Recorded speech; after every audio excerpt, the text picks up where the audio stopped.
Hey everybody, Unlucky Artist here, and you know, the season is ending in about 7 days, I believe, and so before it does, what I wanted to do was just make a quick video to help those of you who are keen to solo Survive the Horde. You can find a lot of videos out there of people who've done it, including mine, but I just wanted to talk you through kind of some strategy and some builds that you could use. So first off, Loadout. I have got, I'm loaded in currently with a really common Survive the Horde solo loadout. So we have Rys Kyle as our main, and then Totally Rocking Out as a team perk. So you can see here that if you activate Rockin' Riff, then that will increase your crit rating. So your crit rating is the probability of your weapons and your traps doing crit levels of damage, which is much higher than regular damage. And also Totally Rocking Out heals you, which it can be handy at towards the beginning when you're kind of doing building and you're among the husks and so on.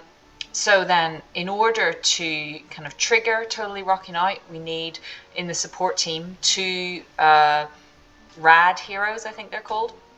So I use Battle Beat and and sub wafers, so main stage Quinn and Breakbeat Wildcat. There are other ones you can use as well, but what I find is that this triggers Rocking Riff most frequently, particularly Battle Beat. So if you've got, for example, traps over your spawns, then eliminating 10 enemies in 9 seconds is going to be triggered super easily. And so if you've put traps over your spawns, you'll find you're triggering Battle Beat all the time. So you're constantly in Totally Rocking Out. Sub wafers, you'll see at the beginning of my videos, like I go around breaking metal, and that is why to get sub wafers. That can kind of heal you in clutch situations. It also means you can kind of eat one before you need to kill the mini boss or the pillars, just in case you haven't had Battle Beat activate. I think those are probably the two best heroes, but you can play around with other ones if you prefer. Then I've got two heroes to support my base. So power modulation is critical. That's power base knocks, and it heals your structures. So you've got Rys Kyle to give them loads of health and power modulation to give them heals. And then Mega Base just increases the range of the base. I'm not totally sure whether it's necessary, but actually for the build I'm going to show you today, then sometimes I do get husks bashing on the corners, and I think if I didn't have Mega Base, I probably wouldn't be reaching the corners with my base. So yeah, but you could replace Mega Base with another hero if you really wanted. Like if you wanted more sniper damage, for example, you could replace Mega Base with Rabbit Raider. And then finally I have Cupid's Arrow. So that's basically when you do damage with a bow, which I'm doing all the time in Survive the Horde. Then the arrows splinter and it does damage to husks on the side of your target. So you've hit one husk, but you're doing damage to 4 total. And that's really handy, just especially in like quite clutch moments. You have lots of husks coming in at the base. You can just crowd clear quite easily. And then in gadgets, you'll see some people who run with the banner, which if I were braver, I would. But I just find like the annoying period where you're waiting for enough mats to do your build is just so frustrating. And then it's helped along by the supply drop in those early waves. Probably if I was just doing one objective with a constructor solo, I might go banner now because I'm a lot more confident. But yeah, I think if you're kind of just trying to solo for the first time, then the supply drop is really handy. And the slow field as well, just for those moments when the smashers are charging. So that's the loadout. You will sometimes see people using other loadouts, of course. And so most commonly, if people are defending 3 bases at once, they will tend to go Blast from the Past as their team perk, and that is simply because it gives you a ton more health, like double the health. So when there's flingers throwing all the time, which is inevitably what happens when you're defending 3 bases, then you need that extra health because you're just being hit all the time. And blasters can get at you really easily and so on. So today I'm not going to talk about the 3 bases that much. I'm going to talk primarily about defending 1 base because I think that's what most people start off trying to do. But if you are wanting to defend 3 bases, you can have a look at my video for that, and you can see the loadout that I've used in that. You will also sometimes see people use recycling. I don't think it's necessary with with this gadget of supply drop plus the actual supply drops in the game. I don't think it gives anything additional. Like, you just get through things a bit quicker with totally rocking out. And then if you want extra health, then Blast from the Past is the obvious choice. But yeah, there are people out there who are using recycling, and that's, you know, everybody plays as they want to. And the nice thing about this mode is that basically you can do lots of different builds, lots of different strategies, lots of different heroes, and you still have a good chance of passing. In that sense, it's a little bit different to Frost Knight, which is overall more challenging.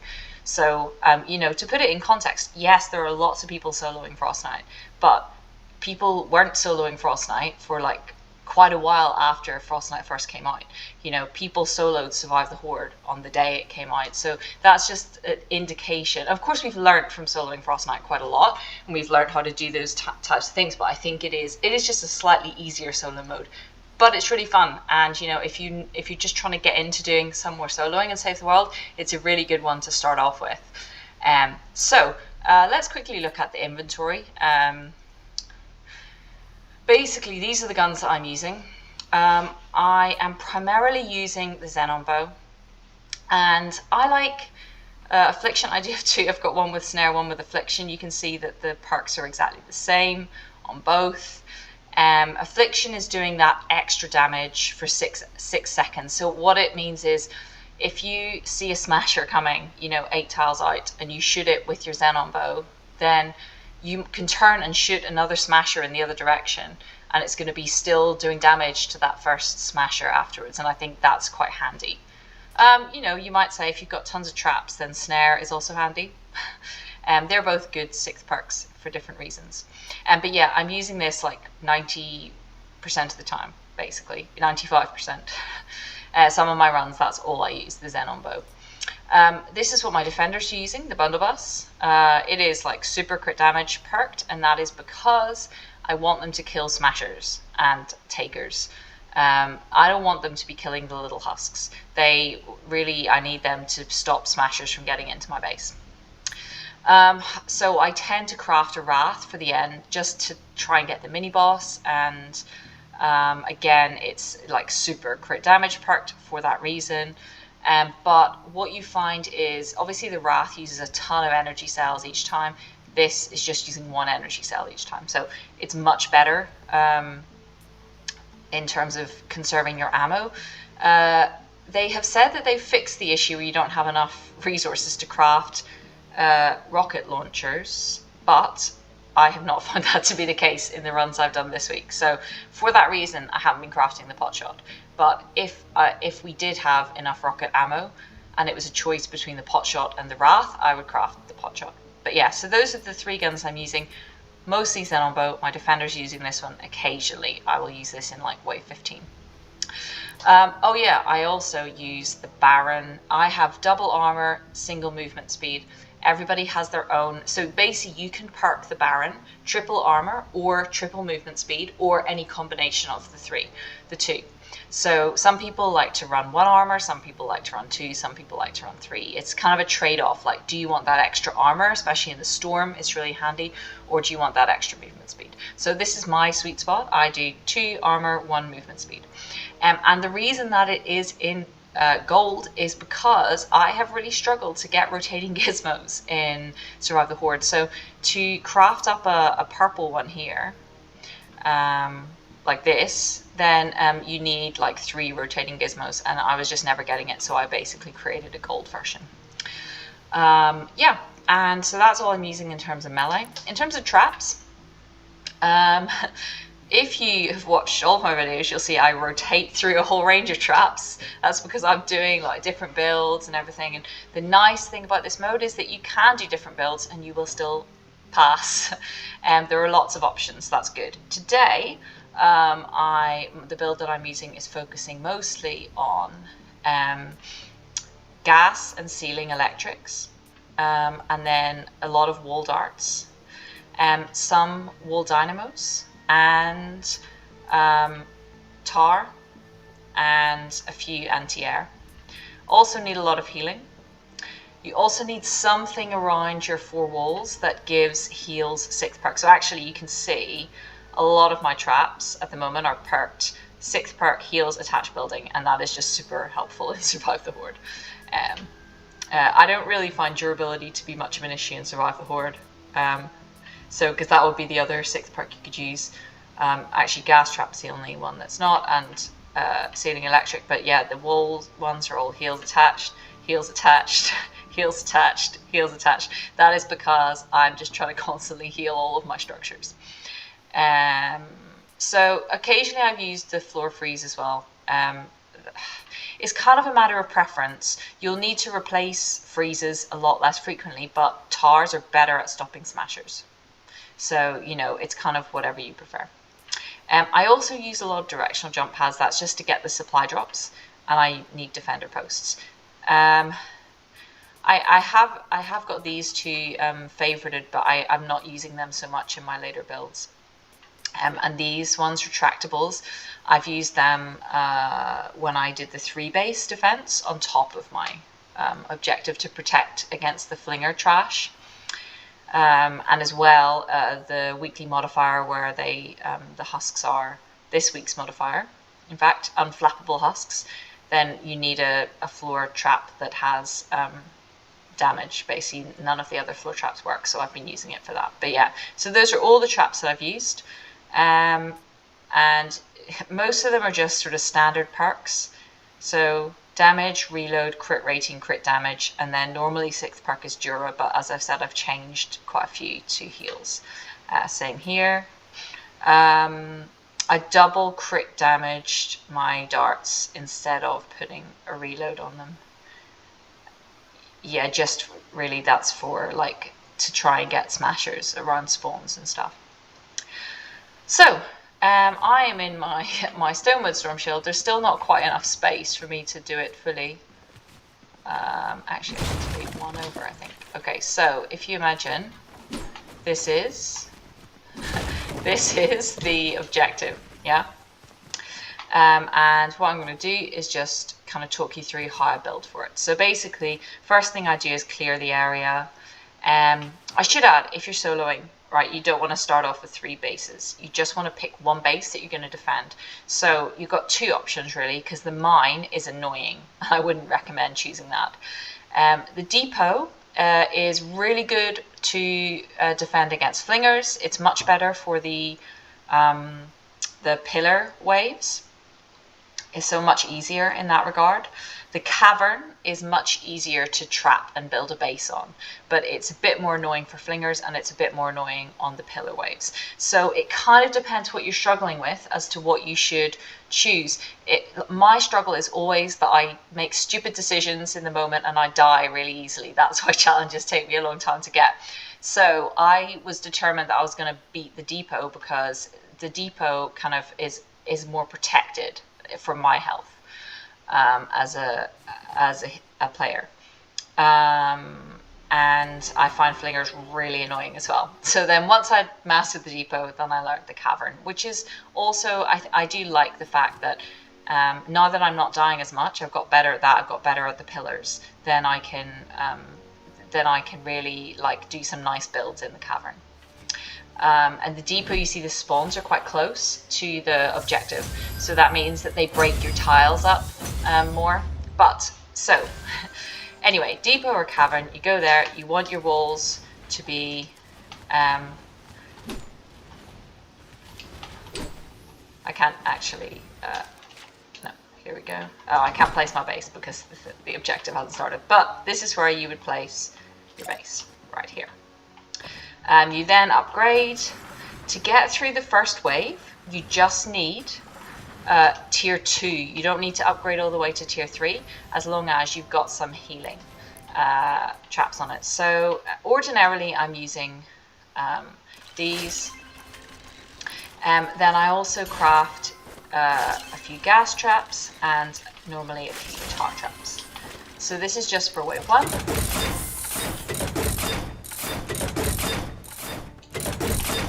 And then I make the floors and the ceilings brick.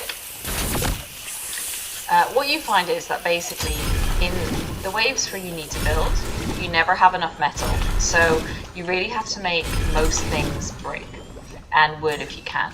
Then what I've also been doing is this. So just putting little half walls around. And this is enough to get you through the first wave. And what I'll do, so then, for the second wave is metal corrosion, and it's also a husky wave. So you will need to have tier 3 metal, and obviously the base on. And what you also will want is you'll want a second lot of tars and a second lot of gas.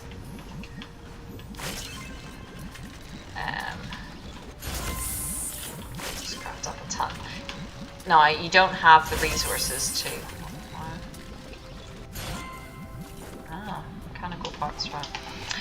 You don't have the resources to craft loads and loads of traps at this stage, so I would go kind of 1 or 2 waves at a time. And yeah, second wave gas. And then I start putting in my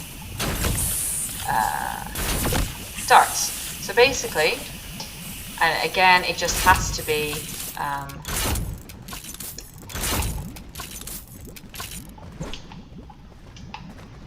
so obviously there's not quite enough room here, but let's assume that this is just like this. It has to be brick because otherwise you will run out of metal, basically. But as soon as I get a reasonable mass of metal, then I will start to do more metal. So this, what you will find sometimes is that the husks will come in this way, through these corners. So if you want, you can close them up if that's really annoying. But often because of these little half walls, then they'll just kind of walk this way and they won't cause too many problems. Part of the reason that I keep them open for a while is that on wave 5 you've got a propane wave, and that is the only time you have propanes throughout the whole thing. And so you basically you need to the more walls you have, the more walls the propane can destroy. So this, in terms of this is enough traps to kill all the husks until wave 5. So normally what I do there is I would set up with the anti-airs, and I don't have any anti-airs.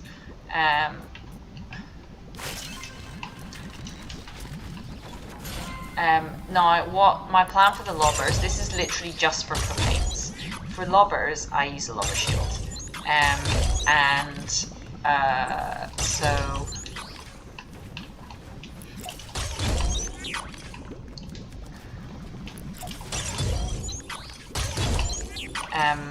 Yeah, so the anti-airs are just for propanes, and if you want and if you have the time, you can actually destroy them after the propane wave and replace them with tar traps. So they don't need to stay as anti-airs. That's partly why I have them in wood. So then I'm going to start working on my ceiling once that basic build is up. And I tend to do the ceiling just in wood.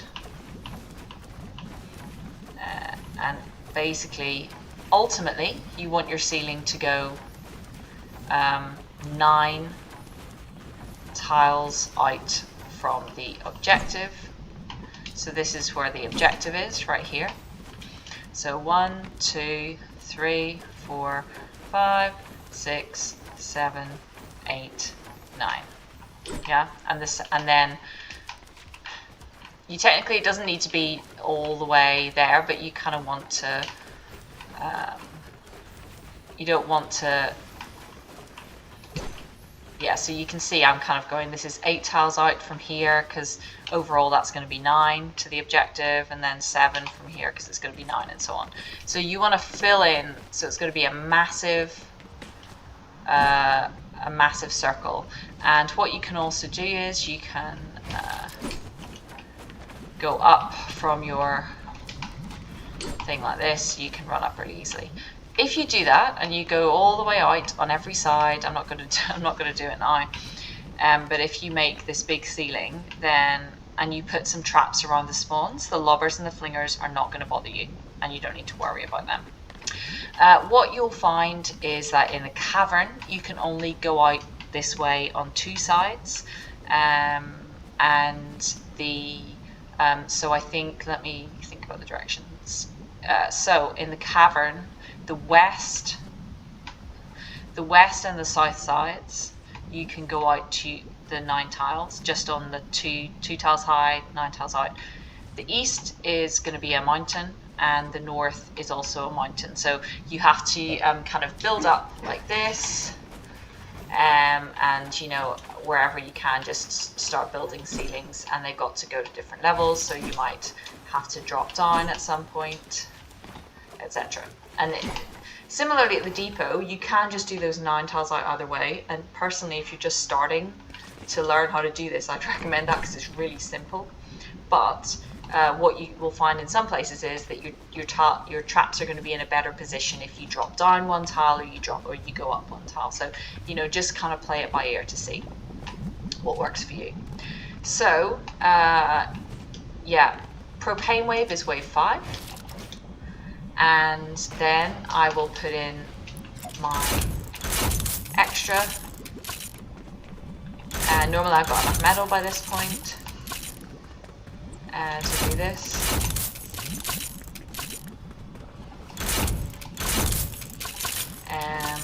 And let's see.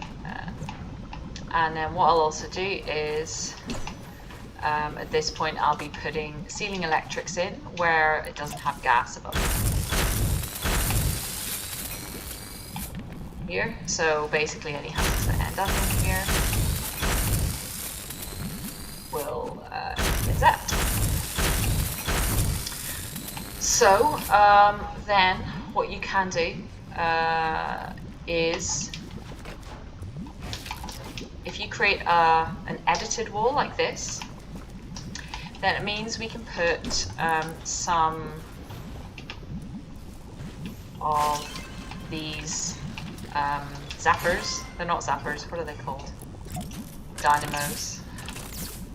But it has to be edited, and the reason is because you see the darts down there, they will shoot through this edited wall, no problem. But if you have a full wall that isn't edited, they won't shoot through a full wall. So you have to first do the edited wall, and then place the down one, which is a bit annoying.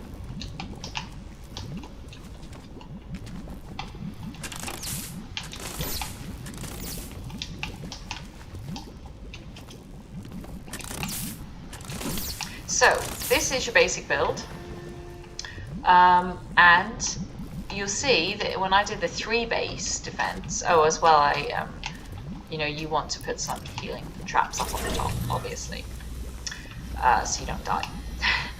But when I did the 3 base defense, this was basically all that I had and you know, wave 14 and 15 were messy, but manageable. Now, what you will want to do, if you're only defending 1 base, then you have opportunity, time to go out an extra layer, and you'll be able to do that without any problems on cavern and depot. So basically what I'd be doing here is just simplest tar and gas. I'll put the tar there if I could, and you know, if you want to put this with a dart that shoots down like this. So you could, if you wanted, you could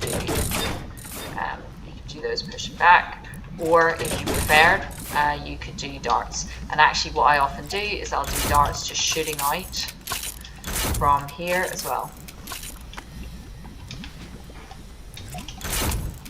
like this, instead of the wall launchers. But it's up to you, whatever you prefer.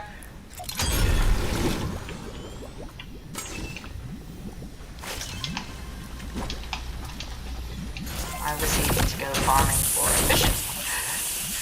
This is my actual recent inventory, so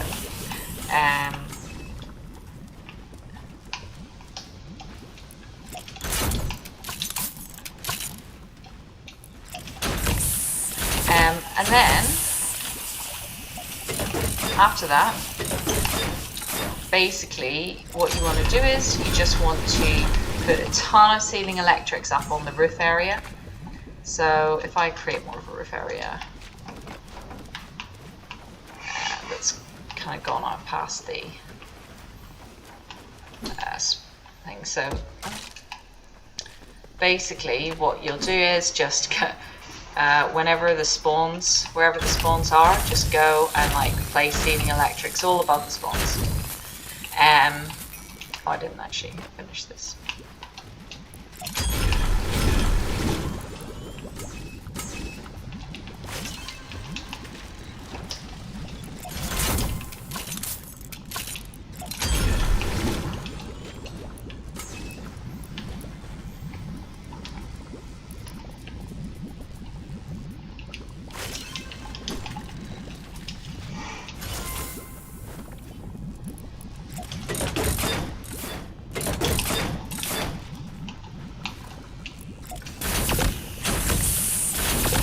Yes, you put ceiling electrics kind of above, on the roof above the spawns, and as well, like let's say we have some spawns here, then you'll want to just put some darts like all around the spawns. And what you will want to do if you can, because if you just put them on the ground like that, there's a risk they get blown up by the spawns. But you can, let's say, this is our spawn, then I could put a dart on that wall there, and then because it's hanging from the ceiling, it's not going to get blown up by the spawns. So the final part of the build is defenders. You can place up to 3 defenders, and this is where I like to place them. I don't have any darts. Let me just craft a couple more to show you. So I like to place them on the corners and facing in like this. These traps are so that takers don't one-shot them. And I'll put them with an AR. But you can see here, my defender cannot go anywhere. The problem is if I put him here, he would just be wandering around here. He would be shooting out to spawns. He would get hit by the gunslingers and the blasters, and you're just constantly having to revive him. Here, he is facing inwards, so basically where he's going to shoot is, he's going to shoot at husks that come to this tile here. So the only husks that are going to make it into that tile are smashers, or maybe big huskies. So he is only shooting high damage targets. And he cannot, because he can't jump, he cannot walk out, and he's not going to come down to the bottom. Yeah, so that is it. That is the kind of, I call it like the courtyard build, because you have this like nice little open courtyard. It also means that you as a player can stand up here on these things, and you can shoot smashers coming in, but you are not at risk of getting hit so frequently. So that's the other nice thing about this. And if you put like this here, then that also protects you against like blasters hitting at you from spawns. So that is the build for soloing Survive the Horde. And yeah, all you need to do is just go out further to the spawns with ceiling electrics and darts, and renew. You'll find that durability for most of these traps isn't an issue, but the tar pits will run out, and by the end the gases will be running out. So you want to be kind of always going around checking the tars, because they're the ones that run out most frequently. That's why some people choose to use freeze, I think, instead. But yeah, so please do post any questions you have in the comments below. But good luck with Survive the Horde, and yeah, as I said, it's a really fun mode to solo. Definitely recommend that you try it out.